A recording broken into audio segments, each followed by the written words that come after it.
Our top story tonight, the Detroit Lions have won week 1. The Detroit Lions are the only team in the NFL to win 100% of their games so far, and the Detroit Lions are headed to the Super Bowl.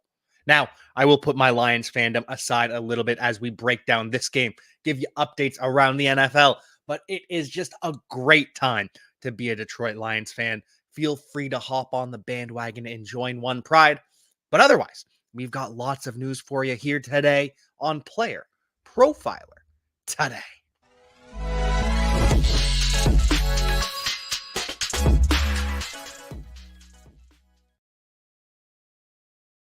The Detroit Lions got the victory 21-20 in large part due to Kadarius Toney and his inability to catch the football. But the Lions end last season, begin this season in the exact same spot. One of the hottest teams in the entire NFL. Last year, ended the season, the final game of the season against the Green Bay Packers to keep Green Bay out of the playoffs. This year, open up the season against a defending Super Bowl champion Kansas City Chiefs. And there are people out there that want to put an asterisk next to this victory. Oh, well, they didn't have Travis Kelce. Oh, well, they didn't have Chris Jones. A win is a win. A win is a win in the NFL. I don't care who the quarterback is. I don't care if the best players aren't playing. Because if Jared Goff wasn't playing, if Jared Goff was unhealthy, they'd be saying the same things. Oh, well, Jared Goff doesn't matter. Chiefs would have won anyways. So let's just enjoy this victory, enjoy the Detroit Lions, and enjoy the fact that Jahmyr Gibbs is Dynasty RB2. And you might be wondering, well, if he only got 11 touches last night, how is he the RB2 in Dynasty? That doesn't make a whole lot of sense. You got to remember, what happened with Alvin Kamara to start his NFL career?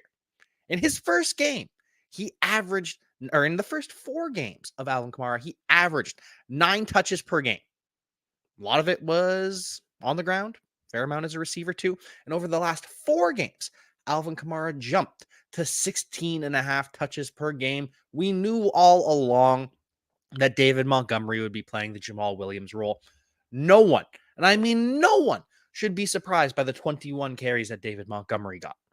Now, I am surprised by Jahmyr Gibbs only having 2 targets, catching both of them for 18 yards. I thought he would end up being second on the team in targets. Instead, that is Josh Reynolds, but it will be Jahmyr Gibbs in short order. I don't know if you watched the game last night, but Jahmyr Gibbs was electric.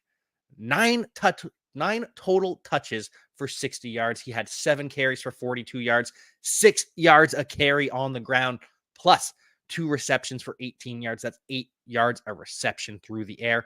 And he was making people miss all over the place. 6 missed tackles forced by Jahmyr Gibbs on just 7 carries. Jahmyr Gibbs is the real deal, and he will see that usage expand week over week over week until Jahmyr Gibbs is number 2 on the Detroit Lions in targets.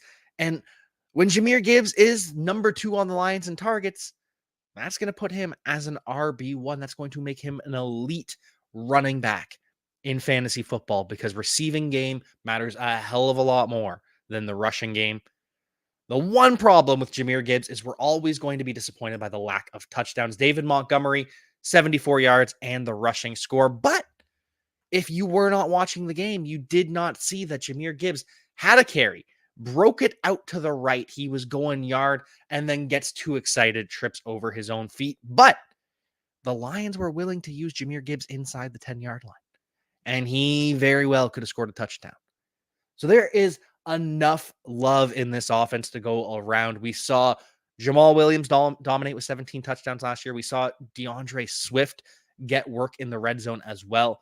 And just wait until Jahmyr Gibbs breaks his first 40-yard reception for a touchdown. It is going to be beautiful.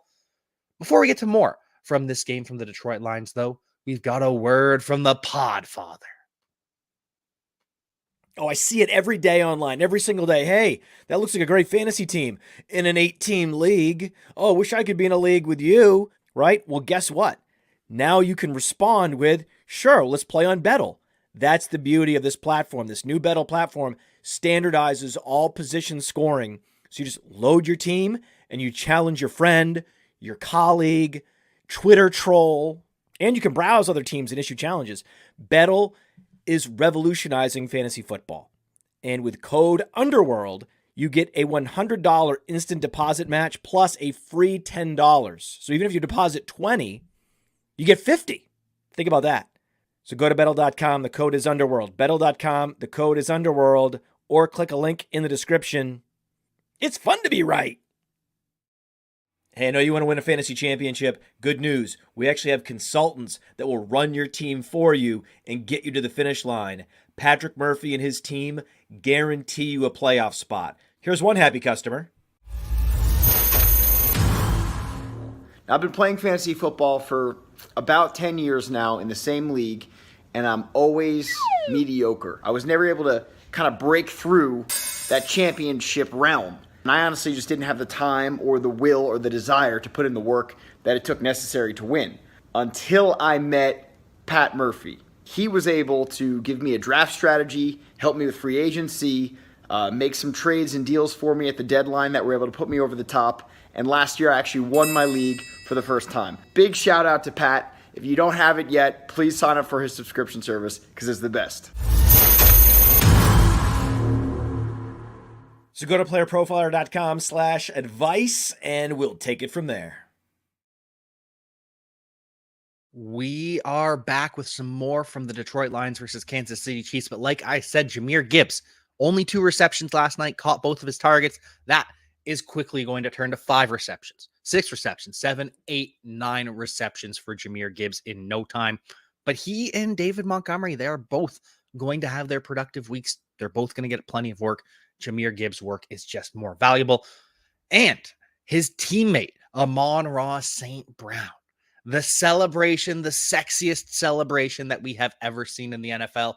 Too good for cameras, not safe for work. Amon-Ra St. Brown scores the touchdown, ends up with 71 yards, 8 targets, 6 receptions. Just another day at the office for Amon-Ra St. Brown. And that's going to turn in to 7, 8, 9, 10 reception games in no time for Amon-Ra St. Brown. This is just week 1. And it was great to see Sam LaPorta. Sam LaPorta catches all 5 of his targets, goes for just 39 yards. But this is important in context.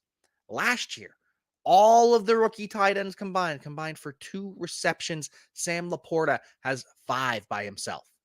The year before that, all the rookie tight ends combined for 5 receptions in week 1, the same amount Sam LaPorta had by himself.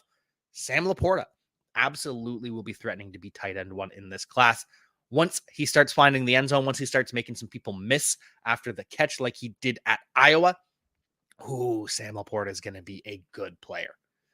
Now for the Kansas City Chiefs, and of course the biggest story of the day is Kadarius Toney. Kadarius Toney turns 5 targets into 1 reception and 0 total yards because he also had a carry where he lost 1 yard on the carry, gained 1 yard on the reception. So it's a 7 opportunity day for Kadarius Toney. And he comes away with 2 touches for 0 yards. But we do like the targets per route run. Kadarius Toney only ran 11 routes and drew 5 targets. That is something. He also deleted Twitter after the game because he knows how bad he's going to get it after the back and forth he has had with Giants fans all off season. Now has a game that bad, a game where he drops multiple passes on 3rd down, a game where he drops a pass right into the hands of Brian Branch, who takes it yard, gives the Lions 7 points, makes it a tie game when the Chiefs could have been up 2 scores had he caught that. Kadarius Toney with one of the worst games of all time by a wide receiver, but targets are a skill. And if he can continue to command targets at the clip that he does, eventually he's going to produce. But catching the ball is also a skill. Now, we don't worry that Kadarius Toney is going to stop getting targets because of the drops. But what can happen is he can be taken out of the lineup because of the drops. Now, drops aren't a big deal when it's Ja'Marr Chase or Devontae Adams because they always lead the NFL in drops because they're leading the NFL in targets. Kadarius Toney, how much longer is he going to be seeing the field? I think they're going to give him enough time. Maybe he takes a step back this week, but at the same time, 11 routes run, that's not a lot to begin with. And he was coming off the knee injury, hasn't really practiced over the last month and a bit. So we'll see what happens with Kadarius Toney. Obviously, you can't start him. I don't know if you'll be able to start him this season. Same with Sky Moore. Sky Moore goes 0 for 3. 3 targets, 0 receptions. He turns an end around into a 5-yard carry. Sky Moore with an absolutely heartbreaking debut. Now, remember, Devontae Smith had a goose egg last year in the season opener. 4 targets, 0 catches, 0 yards. But Devontae Smith was dominant as a rookie. Sky Moore was not. Kadarius Toney has shown flashes throughout his career. Devontae Smith better than Kadarius Toney. But this is the analogy. Are we going to see Sky Moore get another chance? Are we going to see Kadarius Toney get another chance? Probably. But unlike this week where we were starting Sky Moore, where some people were starting Kadarius Toney because, well, Travis Kelce's out. The targets have to go somewhere. And they did. They just did nothing with them. Rashee Rice scores a touchdown. That was nice to see. 29 yards and a TD for him. Justin Watson and MVS both go for over 40 yards. At Marquez Valdes-Scantling, the leading wide receiver for Patrick Mahomes with 48 yards. Just a rough day at the office for Patrick Mahomes. A rough day through no fault of his own. His offensive line was getting whooped by Aiden Hutchinson. Donovan Smith, the left tackle, was a complete turnstile. And then his receivers couldn't catch the ball. They weren't all beautiful passes. Some of Sky Moore's catches were a little bit tougher, but some of them were perfect passes right into the hands of Kadarius Toney and into the hands of Brian Branch. Even Noah Gray. Noah Gray was fine. 5 targets, catches 3 for 31 yards, but he doesn't get the touchdown. Blake Bell gets the touchdown instead, which is why I didn't want Noah Gray as a handcuffed tight end to Travis Kelce. And the thing we forgot to mention, too, was Clyde Edwards-Helaire starting the game for the Kansas City Chiefs. He turns 6 carries into 22 yards, catches his only target, ends up with 7 touches for 29 yards, which is too much for Clyde Edwards-Helaire. He should not be in the game. He should not be starting the game. He shouldn't be involved in the offense at all.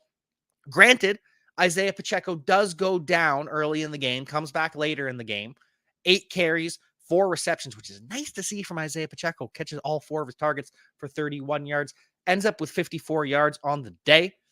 But it should have been all Isaiah Pacheco. It should have been 0 CEH, except for that spell where Pacheco was on the sideline because of injury.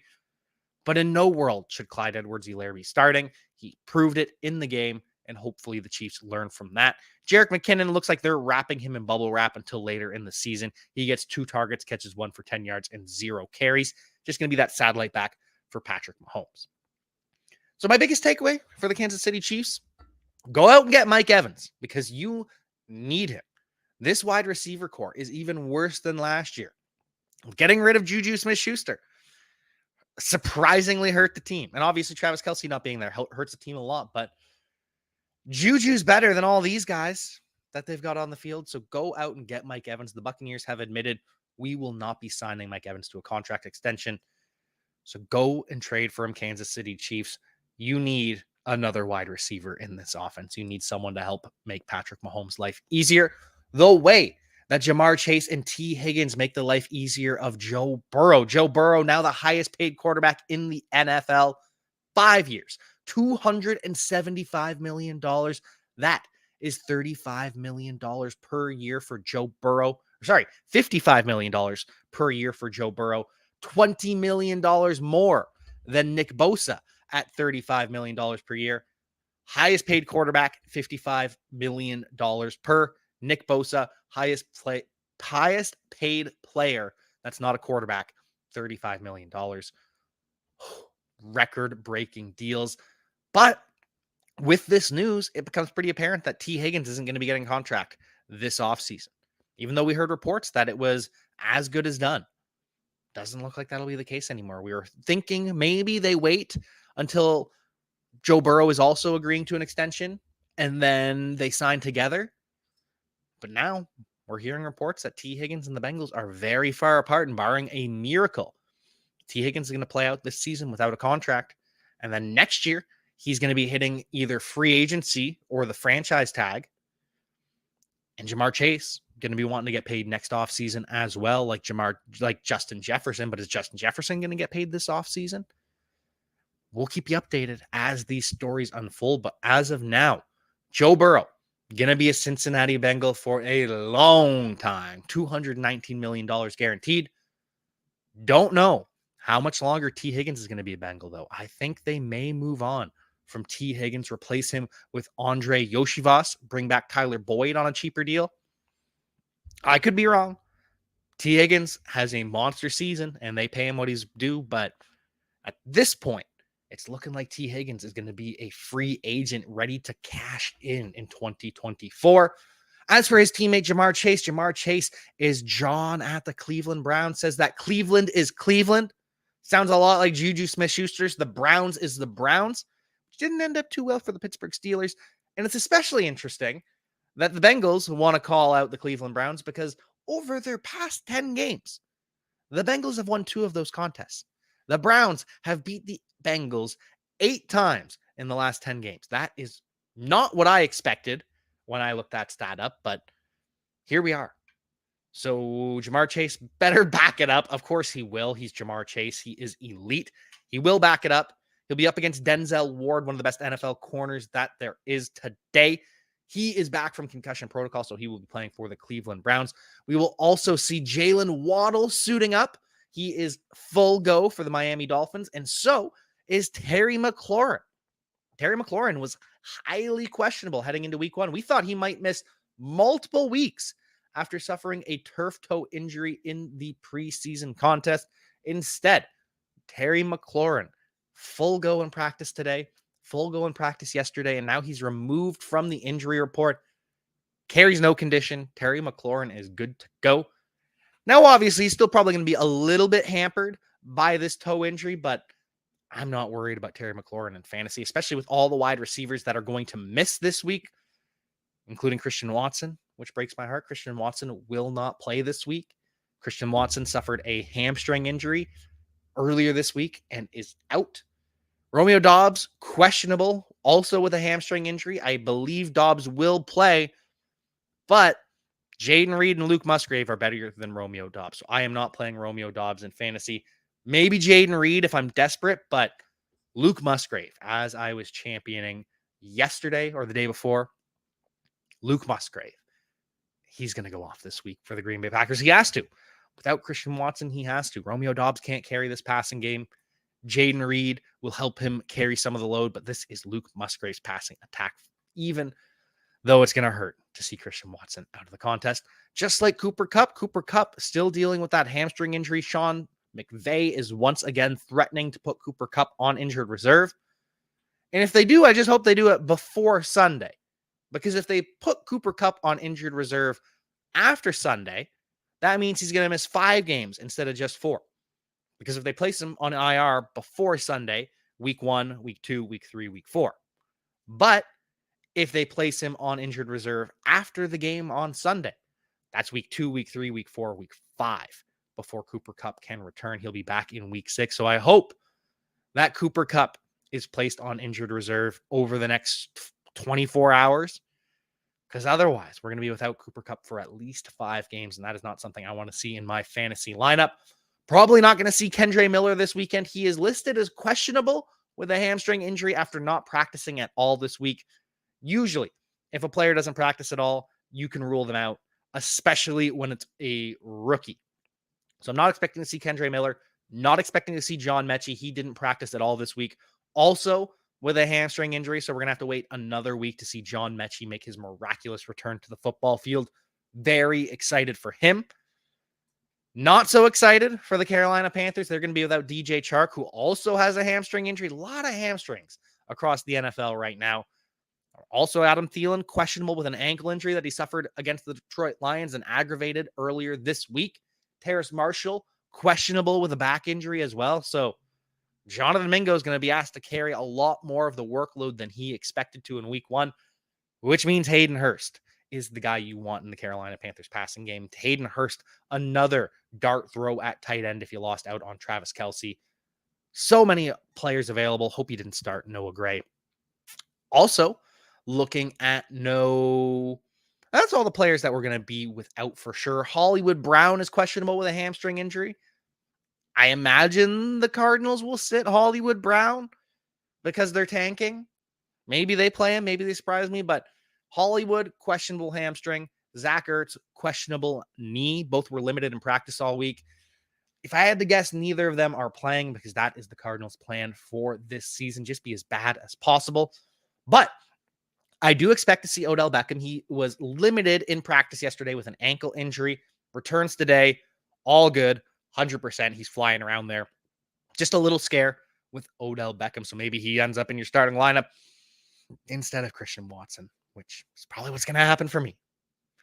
We also have Ramondre Stevenson missing practice today, but we don't know why. There's no injury related to it. We haven't heard an announcement from the Patriots yet. We just know Ramondre Stevenson didn't practice, but is expected to play in week 1. Maybe it's just a rest day. Patriots have been weird with Ramondre Stevenson all offseason, giving him plenty of rest days even when he doesn't want them. So maybe that's the case. We will see. But either way, Ramondre Stevenson looks good to go this weekend. Same with Dalvin Cook. He is 100% heading into this contest. Miles Sanders suffered the groin injury, was very limited, didn't practice much throughout the offseason. He's back. Looks like he's going to be RB1 not for the Philadelphia Eagles, for the Carolina Panthers. Treylon Burks has been removed from the injury report, dealing with the LCL injury in his knee. So good news for Treylon Burks. Good news for Jerry Jeudy, who's still limited coming off the hamstring injury. I'm not playing him in fantasy football this week because remember, last year, T. Higgins had a hamstring injury. There were 2 games where he dressed. 1 game where he didn't play at all. He was active in uniform, but the hamstring injury caused him to not play a snap. And then there was another game where he played about 10 snaps and then left early with the hamstring injury. So don't trust Jerry Jeudy this week, but it's great to see that Jerry Jeudy is at least limited in practice. We thought he was going to miss 4, 6, 8 weeks. Now it looks like Jerry Jeudy might play this weekend. You're not playing him in fantasy, even if he does, but it's just a good sign. Also going to see George Kittle. He's officially questionable, but was limited all week. We expect George Kittle to play. We expect Mark Andrews to play. And if Mark Andrews and George Kittle are playing, you are playing them no matter what. Just like if Travis Kelce had played last night, you would have played him. Jerry Jeudy, different story. Not on the level of George Kittle, not on the level of Mark Andrews. So we're also expecting Zach Moss to probably play. He was limited in practice all week. He's officially questionable coming off the broken forearm, but limited all week. Very good sign. And for fantasy football, it doesn't matter. You were never playing Deion Jackson anyways. Never. I told you, do not play Deion Jackson. Now Zach Moss looks like he's going to be back, so you're definitely not playing Deion Jackson. You're not playing any running back for the Indianapolis Colts, except for Anthony Richardson, because he's going to be running the ball for touchdown after touchdown. Other news around the NFL, DJ Dallas is officially the RB2 for the Seattle Seahawks, behind Kenneth Walker, who is now off the injury report, 100% healthy. Not worried about Kenneth Walker. He's going to be a bell cap because Zach Charbonnet couldn't beat out DJ Dallas. And we don't usually pay a whole lot of attention to depth charts. A lot of the times they are fudged, but the Seattle Seahawks are a meritocracy. As close as we can get to an actual meritocracy in the NFL, where the best players will play. Because not every team is like that. Some teams will play lesser talent because of the contracts that they signed, the draft capital that they were chosen with. Not the Seattle Seahawks. And so, seeing DJ Dallas as the RB2, I actually believe it. I believe if you're playing Zach Charbonnet, you are going to be very disappointed. DJ Dallas, I'm obviously not playing in fantasy football. This just means that Kenneth Walker is a true bona fide bell cow, going to be getting over 60% of the opportunity, going to be running wild for the Seattle Seahawks. Make sure you have Kenneth Walker in your lineup and make sure Zach Charbonnet is nowhere near your lineup. Other updates around the NFL, Bill Belichick is going through a breakup with his longtime girlfriend, Linda Holiday. This has put executives of the New England Patriots on edge. Apparently, this has been going on for a while. It's been drawn out, very back and forth. There's some concern about what she might say or post or admit to the media about Bill Belichick. And this just adds to the hot seat of Bill Belichick. If some negative press starts coming down the pipe, if his ex-girlfriend starts talking about some of the scandals that the Patriots have had, some of the cheating that they have partaken in, ooh, bad news for Bill Belichick. He's already on the hot seat. They haven't won a playoff game in years, and Robert Kraft has already admitted to growing tired of it. We'll see if this has any impact on Bill Belichick. The long story short, though, Bill Belichick is on the hot seat. Not because of this breakup. This just could add to the fire. We also have an update from DeAndre Hopkins. Speaking of fuel to the fire, DeAndre Hopkins says that he called the Dallas Cowboys. He picked up the phone for the New York Giants. He called the Detroit Lions, and he was trying to get in with the San Francisco 49ers. But all four of those teams rejected DeAndre Hopkins. They didn't pick up his call, didn't call him back, nothing. They didn't want Hopkins at the price tag that he was demanding. And so only two teams end up interested. I guess the Chiefs and Bills were a little bit interested. They at least had conversations with DeAndre Hopkins, but Hopkins didn't get what he wanted. Cowboys chose Brandon Cooks instead. Lions could use DeAndre Hopkins, still could, instead of Marvin Jones, who was awful. Oldest receiver in the NFL and looked like it last night. Giants could absolutely use DeAndre Hopkins. 49ers. 49ers could use DeAndre Hopkins, but they're they got a lot of money that they've invested in a lot of players. So I get that one, but DeAndre Hopkins using that as motivation heading into the season. Dak Prescott spent 11 hours unconscious getting a tattoo. And I've seen people say, oh, he's soft. He doesn't want to doesn't want to deal with the pain, so he knocks himself out. No, it sounds as though it was 11 hours of tattoo work. They had multiple tattoo artists working on Dak Prescott's ink. And if he was conscious, probably only have one artist, maybe two. Either way, it's going to add much more time to the tattoo process for Dak Prescott. So, no shame on Dak Prescott going unconscious, getting his tattoo. It's a great tattoo, too. Wonder what Jerry Jones thinks about it. Now you'll have the chance to ask him if you're at AT&T Stadium. Jerry Jones and the Dallas Cowboys have unveiled an AI-powered conversation with a holographic Jerry Jones. Some of the questions that are going to come out of that, some of the answers that are going to come out of it. I can't wait. This is a terrible idea, an absolutely terrible idea.